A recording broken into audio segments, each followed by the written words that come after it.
Compétition historique du Global Champions Tour, circuit international de 10 étapes, le jumping de Monte-Carlo est devenu au fil des ans le rendez-vous des amoureux du sport équestre. Sur la piste et sur leur monture, les meilleurs cavaliers du monde s'affrontent. L'étroitesse de la piste, la difficulté des parcours, les automobilistes et le public font de ce jumping l'un des plus beaux au monde, mais aussi l'un des plus complexes. Une grande maîtrise technique est exigée de la part des cavaliers. Elle doit avoir des chevaux bien dressés, un bon contrôle sur les chevaux, mais je pense que les cavaliers qui sont ici, il y a tout. Ce n'est pas un gros piste, mais ce n'est pas trop difficile de construire ici parce qu'il y a la longueur. Et ça, c'est important pour nous. Mais les choses importantes, c'est que les matériels, les obstacles sont bien pour cette piste. Ils sont plus réduits, mais je pense que ça va. Durant ces 3 jours, les concurrents se succèdent sur la piste. Mais avant chaque épreuve, les cavaliers détendent leur monture dans un paddock relié à l'entrée de la carrière de concours. Et afin de permettre aux chevaux d'exécuter les sauts sans encombre, le commissaire de paddock est là pour faire appliquer le code de conduite. On arrive à gérer tout ça. C'est un site un peu réduit par rapport à un concours qu'on a l'habitude de voir.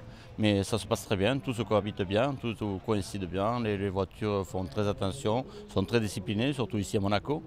Et les chevaux prennent une part de responsabilité aussi, font attention aussi. Donc on arrive à vivre ensemble. Alors il fait très chaud. Comment supportent les chevaux la vie en ville? La vie en ville est un peu difficile pour eux, difficile aussi avec la chaleur. Mais on a la chance d'avoir des box extraordinaires qui font un peu courant d'air au-dessus de leur tête. Donc ils supportent un peu mieux. Puis beaucoup de cavaliers sont équipés de gros ventilateurs qui ajoutent de l'air naturel en plus. Le jumping international de Monte-Carlo s'articule autour de 5 compétitions par jour et c'est avec l'épreuve sur invitation de 1,15 m que la compétition a démarré ce vendredi. Le cavalier monégasque Wenceslas Tommel y présentait sa toute jeune jument Senteur d'Aiguilly, un selle français de 6 ans. Il terminera à la 6e place.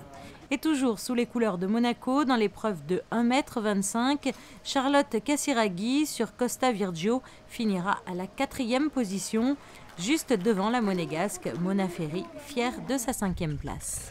Oh oui, je suis ravie parce que ça fait 2 ans maintenant que je suis avec Coloris turquoise. L'année dernière, malheureusement, j'ai été 4 points classée, mais pas à la remise des prix. Donc cette année, je suis ravie de pouvoir enfin faire mon tour d'honneur.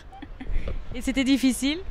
C'est jamais évident vu la configuration des parcours par rapport à l'espace, mais ça va, on commence à s'y faire.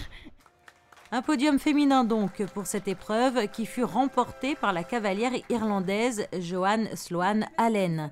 Point d'orgue de 3 jours de compétition, le Grand Prix du Prince de Monaco clôturera samedi soir l'édition 2012. Une épreuve qui couronnera le meilleur cavalier de ce jumping international de Monte-Carlo et qui comptera, je vous le rappelle, pour le Global Champions Tour.